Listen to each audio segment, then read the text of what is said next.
In this video, I'm going to give you the exact study schedule I used to get above a 515 on the MCAT. So just turn your brain off and do exactly what I say. This is exactly what I did to get a 519.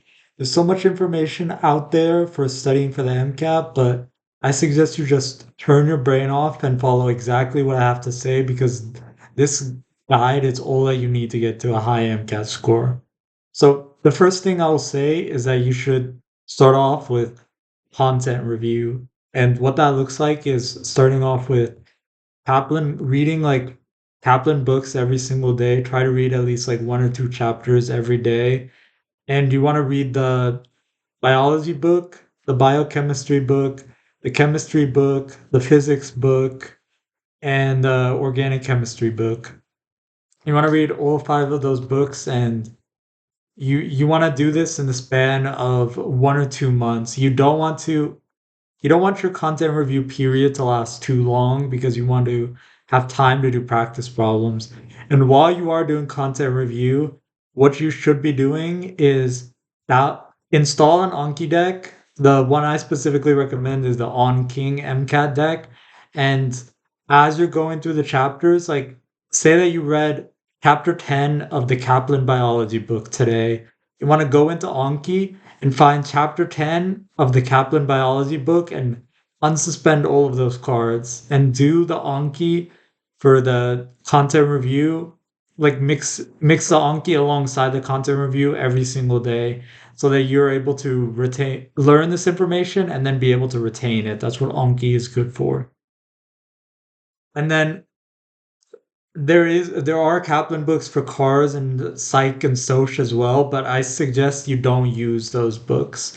What I suggest instead is that every day you should be doing at least one or two. I was doing two Jack Weston passages every single day because when it comes to cars, it's not something you can really do content review necessarily for.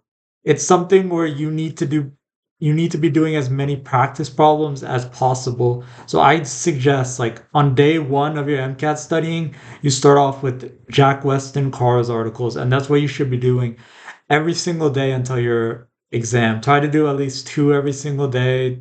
Try not to miss any days. If you do, if you miss like 1 or 2 days, that's fine, but try to be like consistently like doing it every single day, and you'll learn like cars so well by the time you take the exam. And for Psych Soc, I don't recommend doing the Kaplan content review. There is a document that's 100 pages long. It's from Khan Academy.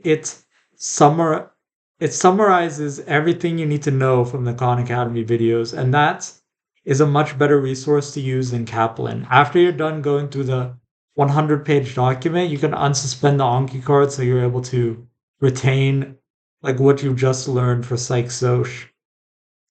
So after content review, what I suggest you start doing is practice problems. So you're able to start applying what you learned into actual problems. And I started doing practice problems 3 months before my exam. So I gave myself 6 months to study for the MCAT. So from January to June was when my window was. From January to March was content review. I don't suggest doing more than 1 or 2 months of content review. And then from March to June, I was doing mostly practice problems. So what I suggest is that you also adopt like a similar mentality. You should start doing practice problems as soon as you're done with content review.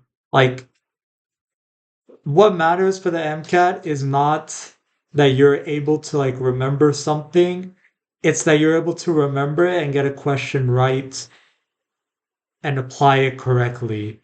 Like, I can, of course, tell you what the structure of thymidine is, but that doesn't necessarily mean that you'll get a question right on it. Practice problems are the best way to prepare for the MCAT. So you're able to apply the information that you've learned. And that's why I suggest getting started with UWorld like around the 3 month mark. Like I started around March and my exam was in June. And when you are doing UWorld, thoroughly review the explanations, why you got the question wrong or right. Make sure you know it. And if you got a question wrong, make sure you're able to copy the question ID. It should be like up here somewhere.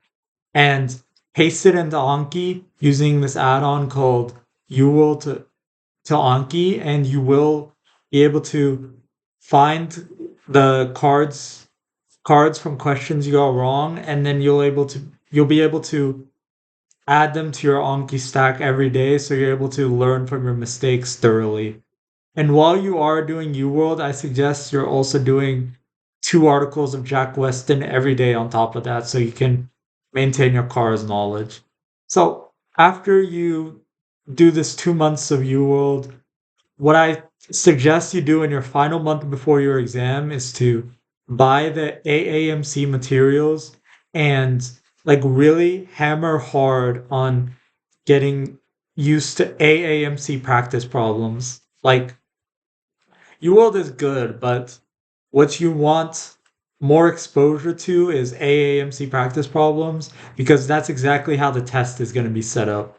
So you want to like see how AAMC asks cars questions or how they're going to ask chemistry questions. And you just the final month you just really want to hammer home like these practice problems and try to take all the full length exams that they offer. Oh, by the way, with practice exams, I suggest spacing it out so that you take one during your content review. This is just to see where you're at, what your weaknesses are. So, for example, you can see that you're really weak at chemistry and physics, or you're really weak at psych, social, or whatever. And this will help guide your content review, and then also help you with like what you should focus on in your U World random blocks. And then whenever you are doing UWorld, I suggest taking like another 1 or 2 practice problems so you can see like how much, or not practice, a full length exam so you can see how much you're improving and like what areas you still need to focus on. And then that's really all I have. Like all throughout this process, you should be doing Anki so you can maintain like your current level of knowledge and also like gain like new levels of knowledge every time. Anki is the best tool out there for retention. So all throughout this process, you should be doing Anki and Jack Weston. And those 2 resources will help you skyrocket your score. On top of doing practice problems, those will also help. These are really the only like 3 or 4 things that you need in order to get a high score on the MCAT. If you have like any more questions for me, you can leave them in the comments, or you can join my community where I answer questions like this, and I have courses on learning, motivation, and retention. It's the top link in the description. I also offer one-on-one tutoring if that's something you're interested in, and if you need more help before you take the MCAT. That is all I have for you, and I bid all of you farewell.